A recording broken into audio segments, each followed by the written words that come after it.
Waco here with Robin Tollandier of Atelier Wen. We're in my apartment in Geneva and we're here to look at what I consider to be a truly marvelous craft-based watch. Let's not keep people in suspense. Robin, just tell us what that watch is. Yeah, I mean, let me address the elephant in the room. This is like a full tantalum perception. We're talking about a full tantalum bracelet, a tantalum case, a tantalum clasp, a tantalum crown, a tantalum caseback. It's really like all tantalum. This comes from the proof of concept that we showed back in Watches and Wonders in April, and this will actually be the first commercially available full tantalum bracelet watch, well, ever, because no one has ever done it in full tantalum. I have to say, I mean, when you look at this watch and when you hold it in your hand, it's breathtaking for two reasons. One, first, you feel the incredible weight of tantalum, which has got to feel almost like a platinum watch in its heft. But the second thing is the way in which you have finished the tantalum, right? Thanks. So you've got mirror polishing on the concave bezel, which is exquisite. You've got incredible anglage. And then you have on every single inner link on the bracelet, you have it beveled and mirror polished as well. And I have to say, I love the fact that you didn't compromise one iota when you approached tantalum. Tell me how important that was to you. Yeah, no, because you know, when we were developing tantalum, I mean, developing tantalum took us about 2 years because there's very few people in China who've worked with tantalum. There's even fewer who are willing to do it again. It was a super long process, and early in the process, the guys we were working with, they were like, okay, we need to simplify that design. We can't just like polish those tiny angles. It's gonna be too time consuming. It's gonna destroy our tooling too quickly. It's not gonna be feasible, but we really didn't want to compromise. I think there's no point in making a sort of like subdued version of the watch. It's either we do it as it should be or we don't do it. So we spent the time that was needed to do it, and finally we had a watch that has the polished surfaces where they should be, the brushing where it should be, and I would say that this one is potentially maybe even better finished than the regular steel perception because of the amount of care, attention, focus and detail we put on that to really ensure it's as great as possible. The primary objective with Atelier Wen for you and your partner Wilfred was to uplift the Chinese watch industry and show the incredible craft and quality and innovation that was capable in China, right? When you were talking to your partners who were making the cases and the bracelets, the fact that it was such a challenge and the fact that no one had done it, certainly not a watch produced in series, was that a motivation to them? Yeah, because I told them there's an opportunity for a Chinese brand for the first time to be first in something. Really, there was this opportunity like to be the first to do an achievement that is considered hard to achieve. And this was super motivating for them, but also for us, because we could see that we have this vision of really making the very best possible Chinese watches, and to do that we need to have products that follow. And we could see that, yeah, by making this kind of world first, we would get closer to that vision, and we would get closer to having those products that really are like world-class Chinese watches. When I first saw this watch in its prototype form, it was with this lovely purple dial. Yeah. And that was a very cool watch. And I know you still have plans for that. But when you said, Wei, for your celebratory series, what would you like? I said, it's Revolution. Our star, which is our logo, is red. I'd love to do a red dial with you. And we've already done a red dial. But then I'd also love to do the most complex pattern we've done so far, which is Tsui, which was the pattern that we created in our last collaboration, which is the most complex dial that Master Cheng has achieved so far. Now, I remember when we mentioned that this takes around 30 hours to accomplish, there was a little bit of questions that were posed, in particular started by actually a guy who's a friend, who we consider to be a friend, named Joshua Shapiro. I think you guys have now shot a full video. Rather than using a tungsten tool, Mr. Cheng is using a diamond tip tool, correct? Yeah, so he's using a diamond tip, and from what he was telling us, it's very hard but very brittle. So if he goes too fast, the tip will actually break.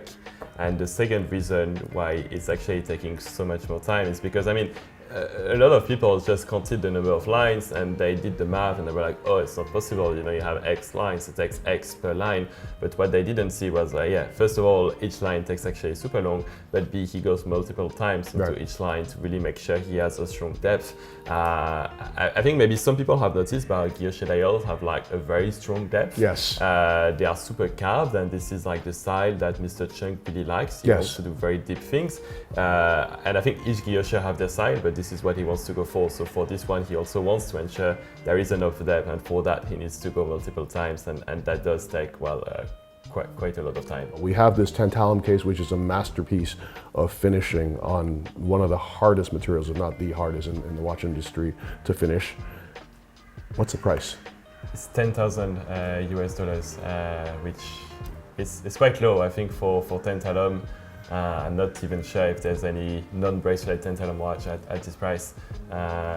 It's quite competitive. $10,000, I feel, I mean, obviously in absolute terms, it's a lot of money, but in terms of value for this, that's pretty damn phenomenal. Was that important to you? Initially, at the very beginning of the brand in 2018, we tried to bind ourselves with like price targets. Then we realized this is not what matters. What really matters is the value, and there can be value at any price point or for any kind of like craft or elements you're bringing. So when we were thinking about bringing a tantalum watch, the goal was not to make a hyper-inflated, like unreachable piece that we make 5 of every year. My goal was really to make it a tantalum piece that is accessible, that is insanely good value for what it is, and that would really like enable as many as possible to wear it, to feel it, to feel the weight, to feel the color, to feel all those things. So yeah, it was super important that we can deliver it at a very, very high value. And I feel this watch is really, to me, it's like the ultimate perception. You know, we have the most complex pattern we've made. We haven't talked about the color, but that plating also was very complex to develop for Xi. It's quite costly to plate in such a like bright, vivid, saturated red. Yeah, I remember how many rejected dials you showed me in terms of a lot, and they were all burgundy. Like basically, they couldn't get it bright. Like that was really hard. And then obviously you have the tantalum case and bracelets, which was insanely costly to develop, which is, I mean, it's obviously like very expensive to make, but still we wanted to make it something that would bring a lot of value for what it is. Not only is this watch really special, but actually you guys created a really stunning box for it as well. Yeah, because we thought, okay, this is like special. I can't just like give you the same box with a different color, right? So it may look like it's different color, it is different color, but actually like this pattern effect is called like hippie lacquer. It's all made by hand. This is a craftsman named Mr. Guan who made it. It takes about 45 days to apply, polish, and have the lacquer dry. Wow.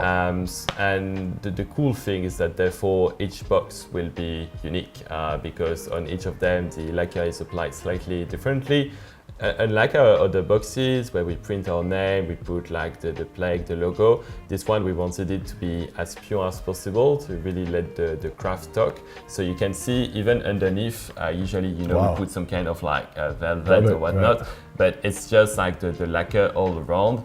And the goal is that for real, like, you know, when people are done opening their watch and unpacking it, they can simply like remove the non-necessary elements and purely use that as an artistic like storage piece, or I mean, piece of like objet d'art. That's really the goal. This is actually beautiful to behold, and this is something I'd be proud to have on a shelf or a mantelpiece. Thank you so much for accepting this challenge and not only meeting it, but surpassing it. Well done. Thanks so much. Robin, you're the best. Thank you so much, Wei. And shout out to Wilfred as well, who's back in Singapore. And this is Atelier Wen Perception Tantalum. Thank you so much for joining us. Thank you. We really appreciate it. You're the best, bro. Thanks.